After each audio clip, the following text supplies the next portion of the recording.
সিটো মোৰ নিজৰ একেবাৰে ভাই নিচিনা যদিও আমি সাংস্কৃতিক কৰ্মী হিচাপে মোৰ এজন সতীৰ্থ আছিলে আমাৰ লগৰ আছিলে কিন্তু মানে মোৰ সি সম্বন্ধত বা যিকোনো ক্ষেত্ৰত মোৰ একদম নিজৰ ভাইৰ দৰে প্ৰত্যেক দিনাই মই তালে ফোন কৰোঁ বা সিও মোলৈ ফোন কৰে আমি সুখে দুখে প্ৰত্যেক য'তে নাথাকোঁ একেলগতে থাকোঁ আচলতে আমিতো হেৰুৱালোঁ কিন্তু অসমৰ ৰাইজে এজন প্ৰতিবাদী গণশিল্পী অসম জাতিক ভালপোৱা এজন শিল্পীক হেৰুৱালে বহুত লোকচান অসমৰ কাৰণে আচলতে হয় এতিয়া ৰাজীৱ হদিয়াক আচলতে যিধৰণে এতিয়া সন্মান জনাইছে মৰাৰ পিছত মৃত্যুৰ পিছত কিন্তু জীৱিত কালত তাক একেবাৰে মৰম নকৰিলে ৰাইজে তেওঁ গীতবিলাক চাগে বহুতে এতিয়া কৈ আছে ৰাজীৱ হদিয়া কিন্তু ৰাজীৱ হদিয়া গীত এটাও নুশুনে যিবিলাকে এতিয়া উফাইদাং মাৰি কৈ আছে যে ৰাজীৱ হদিয়াক লৈ মই তেনেকুৱা দেখিছোঁ নহ'লেতো ৰাজীৱ হদিয়া গানবিলাক বহুত চলিলে হ'ল এতিয়া আপাৰ আছামৰ বিভিন্ন জেগাত আহোঁ বহুতে মই সেইদিনা গোটেই এখন প্ৰগ্ৰেমতে মই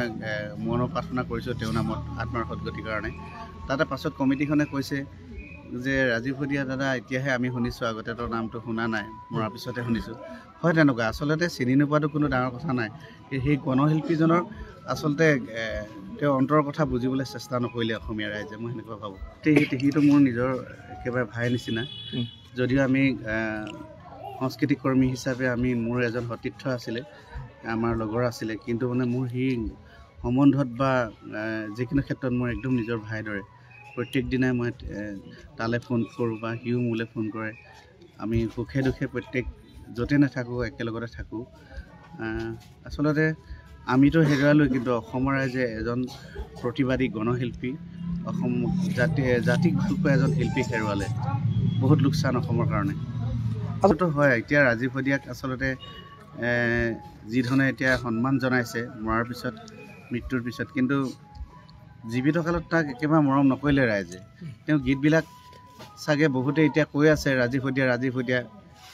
কিন্তু ৰাজীৱ হদিয়া গীত এটাও নুশুনে যিবিলাকে এতিয়া উফাইদাং মাৰি কৈ আছে যে ৰাজীৱ হদিয়াক লৈ মই তেনেকুৱা দেখিছোঁ নহ'লেতো ৰাজীৱ হদিয়া গানবিলাক বহুত চলিলে হ'ল এতিয়া আপাৰ আছামৰ বিভিন্ন জেগাত আহোঁ বহুতে মই সেইদিনা গোটেই এখন প্ৰগ্ৰেমতে মই মৌন প্ৰাৰ্থনা কৰিছোঁ তেওঁৰ নামত আত্মাৰ সদ্গতিৰ কাৰণে তাতে পাছত কমিটিখনে কৈছে যে ৰাজীৱ হদিয়া দাদা এতিয়াহে আমি শুনিছোঁ আগতে তোৰ নামটো শুনা নাই মৰাৰ পিছতে শুনিছোঁ হয় তেনেকুৱা আচলতে চিনি নোপোৱাটো কোনো ডাঙৰ কথা নাই সেই গণশিল্পীজনৰ আচলতে তেওঁ অন্তৰৰ কথা বুজিবলৈ চেষ্টা নকৰিলে অসমীয়া ৰাইজে মই সেনেকুৱা ভাবোঁ